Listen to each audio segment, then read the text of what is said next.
जहां तक कलमे का ताल्लुक है तो वो हर मजहब के अंदर मौजूद है। ईसाइयों में there is no god but god is only one without second, इस शक्ल में मिलता है। हिंदू धर्म के अंदर एकम ब्रह्मा द्वितीय नास्ते न नास्ते किंचन, इस शक्ल में मिलता है। और कहीं कहीं तो खुल के मिलता है, ला इलाहा हरण पापन इल्लल्लाह परम पिदम।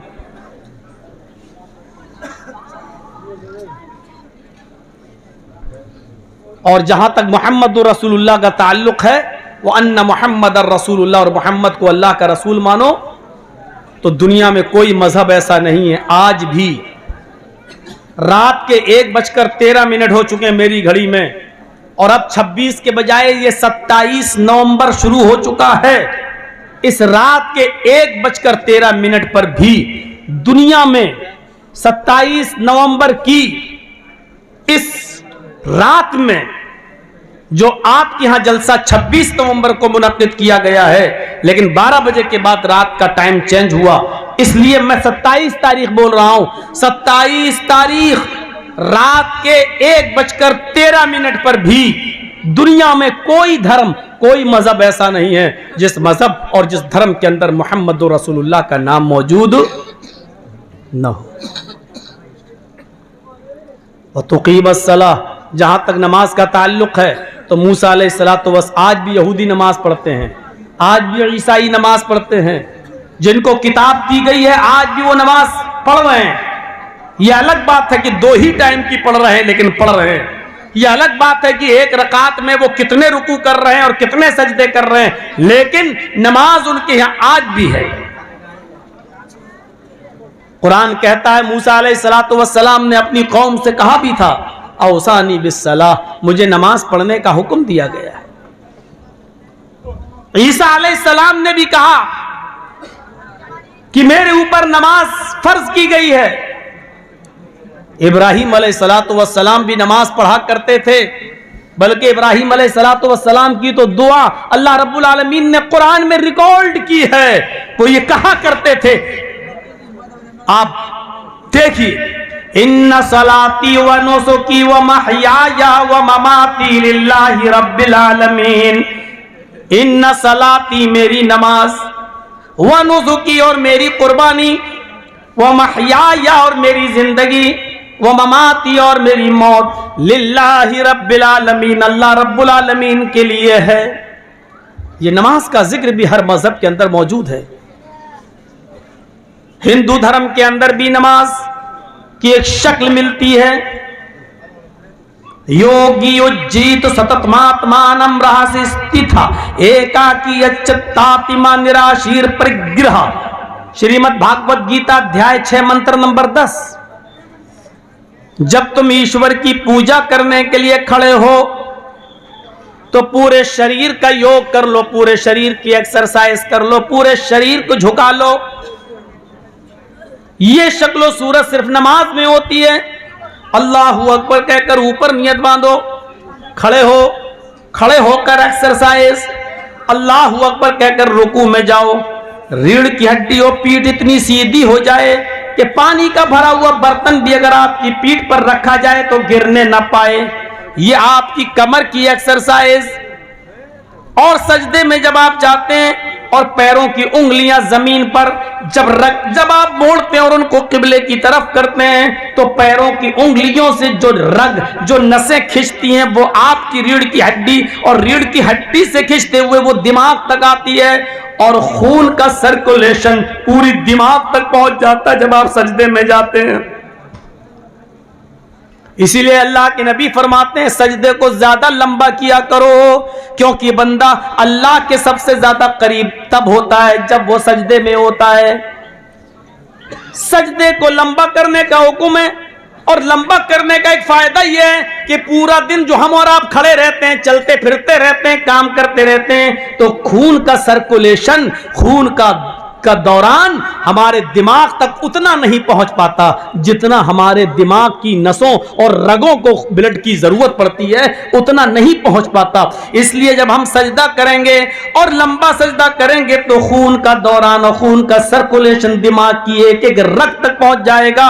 डॉक्टर मोरिस बुकाय कहते हैं कि जो आदमी पांचों वक्त का नमाजी हो और सजदा लंबा करता हो, अमेरिका का बहुत बड़ा डॉक्टर, वो लिखता है कि जो आदमी इस्लाम के मुताबिक सजदा करने वाला बन जाए, ऐसे शख्स को ब्रेन हैमरेज की बीमारी नहीं हो सकती है, इसके दिमाग की नस नहीं फट सकती है। नमाज पूरी एक एक्सरसाइज है। अगर आप पांचों वक्त के नमाजी बन जाएं और नमाज उस तरीके पे पढ़ें जिस तरीके से अल्लाह के नबी ने कहा है और बताया है, तो आपको ये फर्जी एक्सरसाइज सिखाने वालों की जरूरत नहीं पड़ेगी। नाम नहीं लूंगा।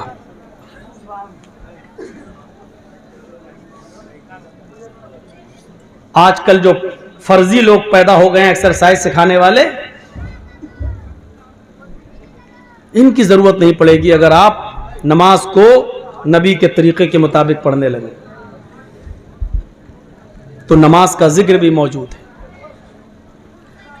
ज़कात दुनिया के हर धर्म, हर मजहब के अंदर,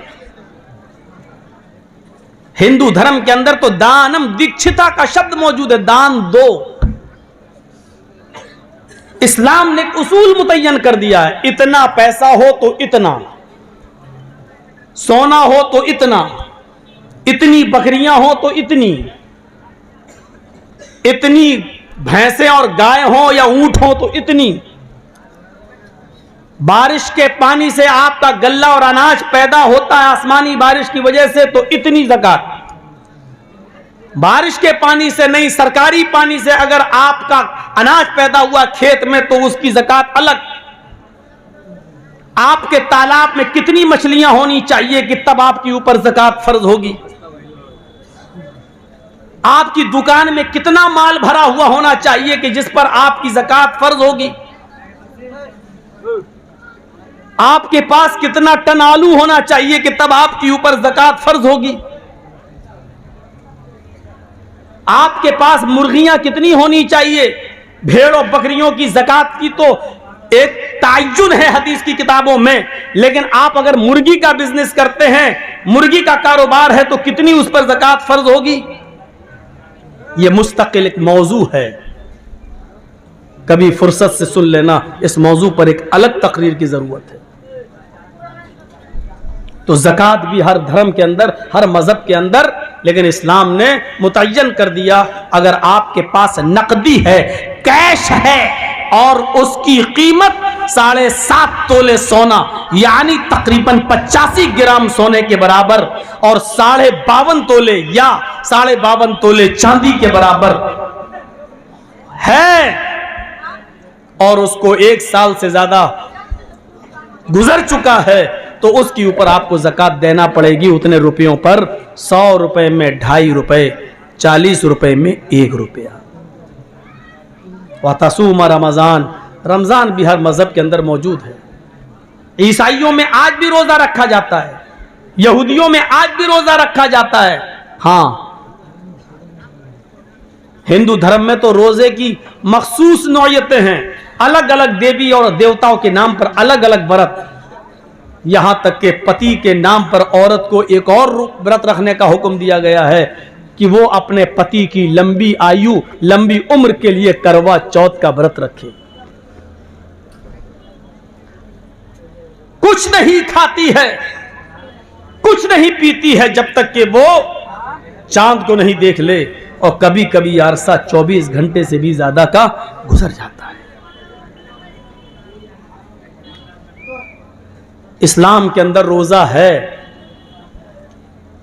लेकिन इतना सख्त नहीं कि आदमी बर्दाश्त न कर सके, और इतना आसान भी नहीं कि उसको एहसास ही ना हो कि हम अल्लाह के लिए किस चीज की कुर्बानी दे रहे हैं। बस रमजान के महीने में तुम रोजे से नहीं हो, मौलाना साहब भूख बर्दाश्त नहीं होती, मैं लेबर हूं, मजदूर हूं, काम करता हूं, ईंटें धोता हूं, लेबर का काम करता हूं, रिक्शा चलाता हूं, मेहनत का काम है मेरा, इसलिए रोजा नहीं रख पाता हूं। अल्लाह के बंदे, भूख और प्यास को बर्दाश्त करने का नाम ही तो रोजा है। अगर यह बर्दाश्त नहीं कर सकता है तो रोजा कैसा?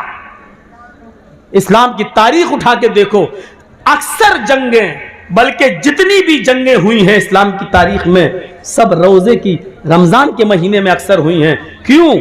सहाबा रोजे की हालत में जिहाद किया करते थे, लड़ते थे, बगैर खाए और पिए तलवार चलाया करते थे। कभी कभी सुबह से शाम हो जाया करती थी काफिरों से लड़ते लड़ते, और कमजोर हो जाया करते थे, लेकिन उनके दिल में तमन्ना यह थी, इस हाल में अगर शहीद हो जाऊं तो अल्लाह के यहाँ मुझे और सवाब मिलेगा। मेरे प्यारे साथियों, तसव्वुर करो, जिहाद वैसे ही एक बहुत बड़ा काम, मेहनत, धूप, उसमें आराम नहीं होता है, दुश्मन से बचना भी पड़ता है और वार भी करना पड़ता है, दौड़ना भी पड़ता है और पहाड़ी और दरख्तों की ओट में छिपना भी पड़ता है। लेकिन इसके बावजूद वो रोजे की हालत में हैं और जिहाद कर रहे हैं। हम रोजा रखकर रिक्शा नहीं चला सकते, रोजा रखकर हम मजदूरी नहीं कर सकते। रोजा इसलिए नहीं रखते हैं क्योंकि खैनी नहीं छूटती है, राजसिरी नहीं छूटती है, रजनीगंधा नहीं छूटता है, बीड़ी और सिगरेट नहीं छूटती है। रोजा भी हर मजहब के अंदर। वतहुज्जल बैत, और हज करो, हज भी हर मजहब के अंदर है। यह अलग बात है कि उनके यहां तीर्थ स्थान अलग अलग हैं। यहूदियों का तीर्थ स्थान इजराइल में है, दुनिया भर के यहूदियों को इजराइल जाने का हुक्म है। ईसाइयों का भी तीर्थ स्थान है। हमारे हिंदू भाइयों के तीर्थ स्थान तो इतने हैं कि उनको खुद गिनती याद नहीं। कभी हरिद्वार, कभी बनारस, कभी इलाहाबाद, जहां गंगा जल मौजूद हो और गंगा बहती हो वहां तीर्थ स्थान। और इस्लाम के अंदर भी एक तीर्थ स्थान है, और वो क्या है कि आप इस्तिताअत हो, ताकत हो तो आप खाने काबा की ज़ियारत करें, हज करें। ये बुनियादी तौर पर इस्लाम की जो परिभाषा है, इस्लाम की जो तारीफ है मेरे भाइयों, वो हर मजहब के अंदर है। इससे पता चलता है कि इस्लाम मुहम्मदुर रसूलुल्लाह का अकेला दीन नहीं है। आदम से लेकर मोहम्मद सल्लल्लाहु अलैहि वसल्लम तक जितने भी नबी आए सभी इस्लाम को लेकर आए। लेकिन नबी अकरम के बाद इस्लाम को मुकम्मल कर दिया। अल-यौमा अकमलतु लकुम दीनकुम व अतममतु अलैकुम निअमती व रज़ीतु लकुमुल इस्लाम दीना। आज मैंने तुम्हारे लिए तुम्हारे दीन को कंप्लीट कर दिया, मुकम्मल कर दिया, और अपनी नेमतों का इत्माम कर दिया, अपनी नेमतें पूरी कर दी। वरज़ीतु लकुमुल इस्लाम दीना, और आज मैं तुम्हारे इस दीन से, इस इस्लाम से मैं राजी और खुश हो गया। आज मैं तुम्हारे इस दीन से, इस्लाम से राजी और खुश हो गया। ये वही इस्लाम है जो नबी अकरम के जमाने में मुकम्मल हुआ, और अल्लाह उसी इस्लाम से राजी है जो नबी ने हमें दिया। याद रखना, जो दीन नबी ने हमें नहीं दिया और नबी अकरम के गुजर जाने के बाद बहुत से कठमुल्लाओं ने अपनी तरफ से इस दीन में नई नई चीजें ईजाद करके हमें दी हैं, वो दीन नहीं हो सकती हैं। आप देख लीजिए, एक चिल्ला रहा है अल्लाहू अकबर अल्लाहू अकबर, और पूरी अजान देने के बाद ला इलाहा इल्लल्लाह, खत्म, आया मस्जिद में नमाज का वक्त हो गया। इसके बाद एक दूसरा आता है अल्लाहू अकबर अल्लाहू अकबर, उसकी अजान भी खत्म होती है ला इलाहा इल्लल्लाह पर। उसके बाद वो नमाज पढ़ता है, और नमाज पढ़ने के बाद फिर वो दरूद शरीफ या सलाम पढ़ना शुरू कर देता है। मुस्तफा जाने रहमत पे लाखों सलाम, फला फला सलाम, फला पे लाखों सलाम। कभी आपने सुना है लाखों सलाम कह देने से लाखों सलाम हो जाएंगे? आप ही बताइए। आप कहिए जर्जी साहब लाखों बार अस्सलाम वालेकुम, तो लाखों बार हो जाएगा। अगर लाखों बार कह देने से लाख बार हो जाने वाला होता तो हम 33 बार क्यों पढ़े सुभान अल्लाह, 33 बार क्यों पढ़े अल्हम्दुलिल्लाह, 34 बार क्यों पढ़े अल्लाहू अकबर। हम तो कहते हैं 33 बार सुभान अल्लाह, हो गया। हम तो कहते हैं 34 बार अल्लाहू अकबर, हो गया। जब तुम एक बार ही भी कह देते हो मुस्तफा जाने रहमत पे लाखों सलाम, जब लाखों कह देने से लाखों हो गया तो हम 34 कहने से 34 नहीं होगा, हमारे 33 कह देने से 33 नहीं होगा। हो तो मौलाना बात तो सही कह रहे हो, लेकिन हमारे बाप 9 9 19 कहते हैं, हम 18 क्यों कहेंगे। हमारे बाप ने वही पढ़ा है। तो जो चीज इस्लाम में नहीं थी, नबी ने नहीं दी, वो नबी अकरम के इस दुनिया से गुजर जाने के बाद इस्लाम का हिस्सा नहीं हो सकती। इसलिए अल्लाह ने क्या फरमाया, आज मैंने उसी दीन को तुम्हारे लिए मुकम्मल किया है जो दीन तुम्हें मोहम्मद रसूलुल्लाह ने दिया है, और उसी दीन से मैं राजी और खुश हो गया। जहां ये चीजें बताई गई हैं इस्लाम की, वहीं कुछ ऐसी चीजें भी बताई गई हैं जिनका छोड़ना भी बहुत जरूरी है। और आइए सुनिए, एक हदीस पढ़ने जा रहा हूं आपको। इस हदीस को इमाम अहमद ने अपनी मुस्नद अहमद के अंदर नकल किया है। हदीस के रावी हजरत मुआज इब्न जबल रजी अल्लाह ताला अन्हु हैं। इस हदीस के अंदर 10 बातें बताई गई हैं। शायद मैं अपनी तकरीर में उन 10 बातों को पूरा न कर सकूं, इसलिए पहले 5 पढ़ के सुना रहा हूं। इन 10 चीजों को देखिए और सुनिए। मुझे लगता है कि 12:30 1:30 1 घंटा पौन घंटे से ज़्यादा हो गया, मुझे पौन घंटे से तकरीबन। अब आपको सुकून पैदा कर लेना चाहिए था अपने जलसे में, लेकिन अभी तक सुकून है नहीं। उठना बैठना, वो देखो चप्पल उठा के चल दिए हजरत। ये बीच से जो उठना बैठना होता है, हमको इससे बड़ा डिस्टर्ब होता है। जिनको ज़्यादा उठने की आदत है वो पीछे बैठा करें। उनकी उम्र कितनी है देखो तो, 60 साल। ये रात के 1:30 बजे जाके क्या करेंगे। अब चाची भी इनके लायक न रही। ऐसे लोग इस रात में उठ के भागेंगे तो कैसे काम चलेगा, आप बताइए। और जब पेशाब ज्यादा लगता है, किनारे बैठना चाहिए, फिर बीच में नहीं आना चाहिए, क्योंकि बूढ़े आदमी हैं, हर चीज लगेगी। कल के जलसे में छोटा सा बच्चा उठ गया, वहां कल नहीं शायद परसों के जलसे में, अब उसकी वो कमर ऐसे ऐसे करने लगा, उसकी कमर में दर्द। बताइए, इतने से बच्चे की कमर में दर्द, जबकि उसने कमर का कोई काम लिया ही नहीं अभी तक, और कमर में दर्द। अजीब हालतें हो रही, सामने बैठ के ये सब काम करते। इन 10 चीजों को सुनिए नौजवानों। आज 10 ना बता पाए तो 5 तो इंशाल्लाह मैं बता ही दूंगा, और 5 गिना दूंगा रस्मी तौर पर, ताकि याद रहे कि 10 है क्या। वअन मुआज़ इब्न जबल रज़ियल्लाहु तआला अन्हु क़ाल औसानी रसूलुल्लाह सल्लल्लाहु अलैहि वसल्लम बिअश्रि कलिमात ला तुशरिक बिल्लाहि शैअन इन क़ुतिलता हुर्रिता वला तउक़न्न वालिदैक व इन अमराकन तख़रुज मिन अहलिक व मालिक वला ततरुकन्न सलातन मक्तूबतन मुतअम्मिदन फ़इन्न मन तरक सलातन मक्तूबतन मुतअम्मिदन फ़क़द बरिअत मिन्हु ज़िम्मतुल्लाह वला तशरबन्न ख़मरन फ़इन्नहु रासु कुल्लि फ़ाहिशतिन इय्याक बिल मासिया फ़इन्न बिल मासियति हल्ल सख़तुल्लाहि अज़्ज़ व जल्ल। फिलहाल 5 चीजें, यह भी इस्लाम का एक हिस्सा है। आप इबादत कर रहे हैं, हज कर रहे हैं, ज़कात दे रहे हैं, कलमा पढ़ रहे हैं, लेकिन इन चीजों से अगर आप रुक नहीं रहे हैं तो आप इस्लाम के अंदर दाखिल नहीं हैं। मुआज़ इब्न जबल कहते हैं कि अल्लाह के रसूल सल्लल्लाहु अलैहि वसल्लम ने मुझे 10 बातें बताई, 10 चीजों की मुझे वसीयत की, 10 चीजों का मुझे हुक्म दिया। उन 10 चीजों में पहली चीज क्या बताई? ला तुशरिक बिल्लाहि शैअन इन कुतिलता हुर्रिकता।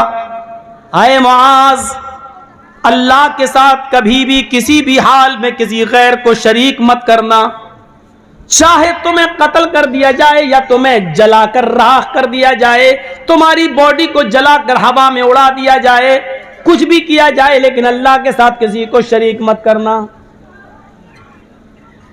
शिर्क सबसे बड़ा गुनाह है। इन्नल्लाह ला यग़फ़िरु अन युशरक बिही व यग़फ़िरु मा दून ज़ालिका लिमन यशा। अल्लाह शिर्क को कभी माफ नहीं करेगा और उसके अलावा जिसको चाहेगा बख्श देगा। उस अपनी कुदरत से जिसको चाहेगा माफ कर देगा, लेकिन शिर्क को कभी माफ नहीं करेगा। अगर किसी मुशरिक को उसके शिर्क की वजह से माफी मिलने की इजाजत होती या माफ किया जा सकता है कोई मुशरिक, तो वो अल्लाह के रसूल के चचा अबू तालिब हैं, लेकिन अबू तालिब को भी माफ नहीं किया जाएगा। हजरत इब्राहिम के बाप आजर हैं, लेकिन आजर को भी जहन्नम से निकाला नहीं जाएगा, क्योंकि इन दोनों का इंतकाल शिर्क पर हुआ है। समझ में नहीं आ रहा है भैया? पीछे बोल रहा, देखो लगा कान में आवाज आती है भाई। असल में हम लोग बंबई, राजस्थान, हरियाणा, हैदराबाद, कश्मीर, पंजाब हर जगह जलसा कर चुके हैं, बड़ा सुकून रहता है, तो वही आदत बनी हुई है। टोटल बिहार और बंगाल में हम जलसे कर रहे हो तो शोर शराबे में भी बोलने की आदत होती, तो हमारी नहीं आदत, हम भूल जाते हैं, अब जहन से निकल जाता है कि हम क्या बोल रहे हैं। तो शिर्क अल्लाह रब्बुल आलमीन माफ नहीं करेगा, लेकिन शिर्क को पहचानिए, शिर्क क्या है। हर आदमी कहता है शिर्क गुनाह है, लेकिन शिर्क है क्या? अल्लाह के नबी फरमाते हैं कि शिर्क चींटी की चाल से ज्यादा बारीक है। हम कर जाते हैं और पता नहीं चलता।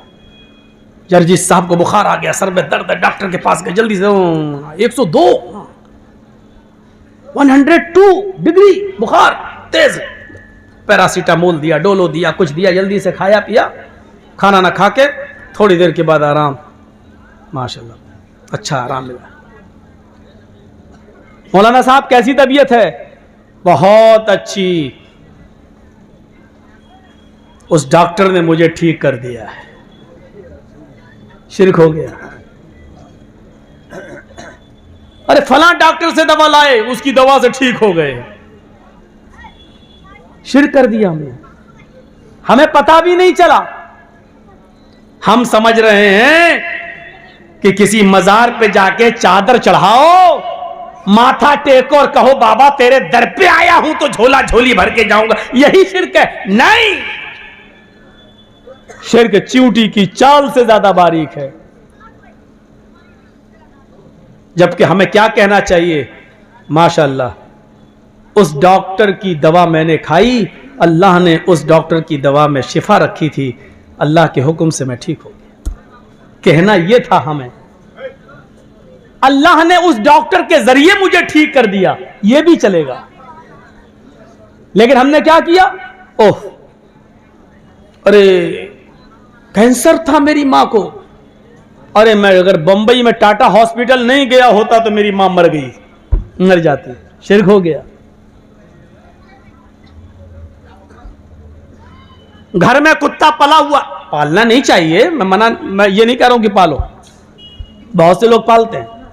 घर में पला हुआ है, चोर आए चोरी करने, कुत्ते ने भौंकना शुरू कर दिया, चोर भाग गए। सुबह उठ के आपने कह दिया अगर कुत्ता ना होता तो चोरी हो जाती। शिर्क हो गया। इस कुत्ते की वजह से मेरे घर में चोरी बच गई। शिर्क हो गया। शिर्क चींटी की चाल से ज्यादा बारीक है, लेकिन हां चूंकि यहां कसदन और जानबूझकर आप ये नहीं कह रहे हैं, इसलिए उस दर्जे में दाखिल नहीं होंगे, क्योंकि आपकी नीयत ये नहीं थी कि डॉक्टर नहीं सही किया है, आप ये जानते थे कि अल्लाह ही ने डॉक्टर के हाथ में शिफा दी है, लेकिन जबान से आपके निकल गया कि डॉक्टर की वजह से सही हो गए। यहां नियत का दारो मदार है, नियत देखी जाएगी।